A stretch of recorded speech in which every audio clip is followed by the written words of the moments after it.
कल एक बात और कही जाएंगी जलसे के बाद। कल कुछ सुलह पसंद लोग ये कहेंगे, देखिए साहब आए पूरी तकरीर में उन्होंने क्या किया। मेरी मजबूरी ये है कि वक्त की किल्लत है, इस वक्त बोलना बहुत कुछ ज्यादा है। नमाज के ऊपर तो कुछ भी नहीं बोला साहब मौलवी साहब ने, कल ये बोलिए अखलाक पे कुछ नहीं बोला, लेन देन पर कुछ नहीं बोला, प्यार और मोहब्बत की कोई बात नहीं की, सिर्फ हमारे उलमा की बुराई की। और अगर बिल फर्ज मान लीजिए कि आज के जलसे में मैं ना रशीद अहमद गंगोई साहब का नाम लेता, ना अशरफ अली थानवी साहब का नाम लेता, ना खलील अहमद अम्बेठवी साहब का नाम लेता, किसी मौलवी का नाम नहीं लेता, सिर्फ नमाज पे तकरीर करता और नमाज की फर्जियत पे खूब रोशनी डालता, नमाज के फजाइल बताता, नमाज की खूबियां बताता। कल सब तारीफ करते, बहुत अच्छी तकरीर की फारूक साहब। वो भाई महाराष्ट्र से आए थे कोई मौलवी साहब, बहुत अच्छा बोले यार, मजा आ गया।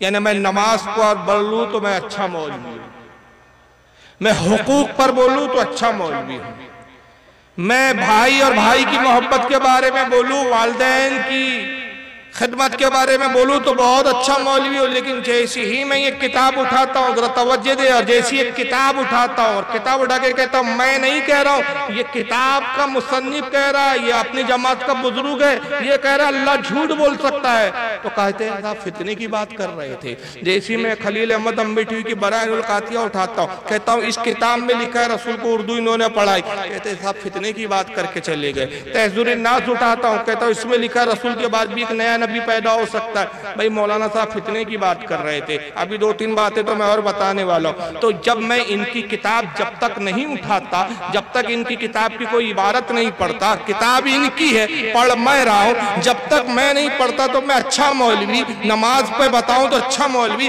और इनकी किताब की बात सुनाऊं तो फित्तीन मौलवी। तो पता चला फितनागर मैं नहीं हूं, फितनागर तो ये किताब है, फितनागर तो ये मौलवी है। तो जब तक ये किताब हाथ में नहीं आई थी तो मैं ना फितना करता ना बात फितने की थी।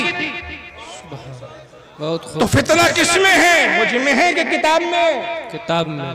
तो जब भी ये किताब तकरीर में आ जाए तो ना इत्तेफाकी हो जाती है। मुझे बताओ, जब तुम मुसलसल छाप रहे हो तो उम्मत को तुम ना इत्तेफाकी का शिकार कर रहे हो कि नहीं कर रहे हो?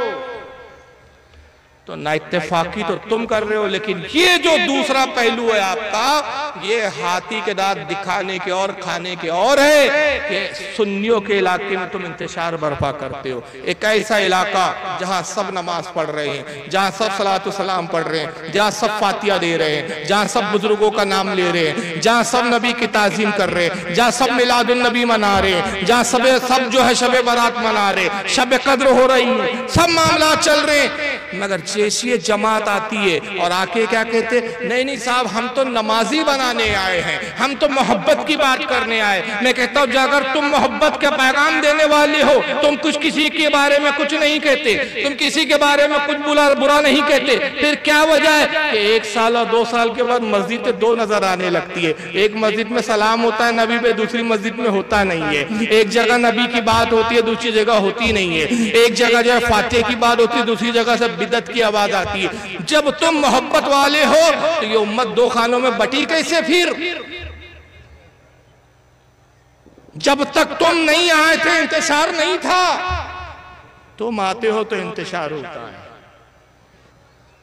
तो ये लोग वो है जो जगह जगह इन्होंने हिंदुस्तान भर में घूम घूम कर सिर्फ इंतशार बर्पा करने का ठेका लेकर रखा है।